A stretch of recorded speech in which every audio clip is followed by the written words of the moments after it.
You knew that things weren't what they once were. I mean, everything was really different. Obviously, there's no Lance Russell. But were you surprised when you went back to Memphis at 91, the state of things, or were you expecting exactly what it was? A little bit of both. I knew business was down, and we actually, I don't even think we ever made Evansville at all on that run with the Fabs. We just really did Nashville, Memphis, and Louisville.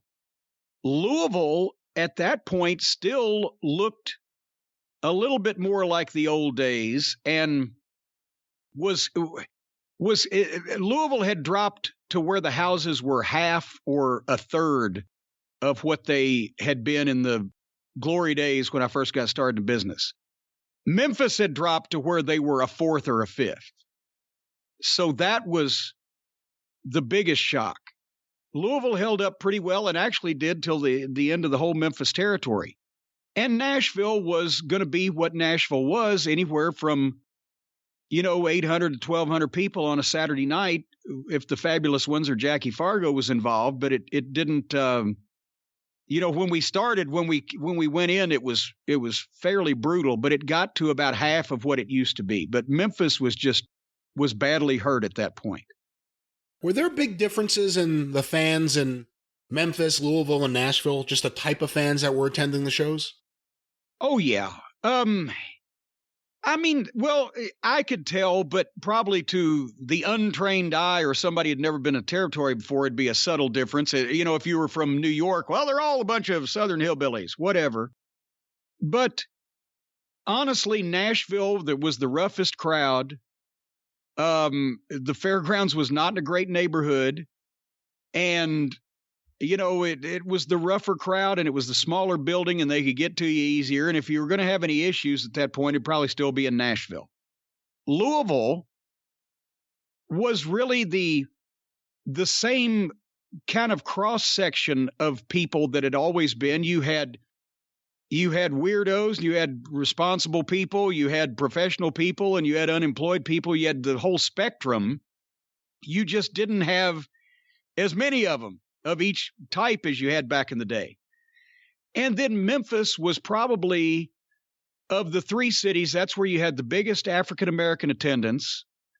And that's where you had not only the people from, when they moved from the Ellis Auditorium in Memphis to the Mid-South Coliseum in the early 70s, they thought it might hurt because the people from the inner city didn't have transportation. They could walk to the Ellis Auditorium or maybe take, a short little bus ride or whatever. But to get out to the Coliseum, they thought that they would probably run off a lot of not run off, but just lose a lot of the black audience. But they got there. They stayed and supported wrestling. And then you had, a cross section of other people, everybody from, we've talked about who was wrestling fans in Memphis. Everybody from Sam Phillips's sons to, the bank presidents. They might not go to the Coliseum every Monday night, but they'd watch TV, and you'd see somebody every once in a while that was somebody around Memphis. So they were different crowds, but still they were all over the place. Men and women, old, young, babies, elderly people, whatever. You know what I think I have in the Wrestling News Archive? The signed permission slip from Sam Phillips' son and his friend to run the Sputnik Monroe fan club. Oh my God. If you do, that's a prized piece of Memphis memorabilia. I mean, that's how popular Sputnik was. Sam Phillips' kid's like, I'm going to start a fan club for him and dye my hair. It was, because I'm trying to think, was it Knox or was it the other son's name was Jerry, I think. He's the one that Sputnik made the world's midget champion. The world's midget champion when he was 12 years old, because Sputnik had the kid working on spot shows where the kid would go to the ring with a cigar in his mouth, and they'd announce him as the world's greatest or world something midget wrestler. And the people would get hot because they could tell it was a kid with a cigar, and what the fuck? And Sputnik had so much heat, and ended up, Sam Phillips had to put the kibosh on it because they were afraid the kid was 12. He was going to get knifed. But Knox or Jerry, one or the other, also, they had the Sputnik Monroe bleached, dyed white spot in the front of their hair during one of their high school yearbook photos, which in 1959, 1960, if you go back and look at Memphis high school yearbook pictures, some of the fucking guys had the Sputnik spot in the front of their head bleached.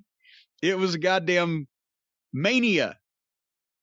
Speaking of mania, some people are filled with manic energy and they need to exercise and they want to do it in the comfort of their own home.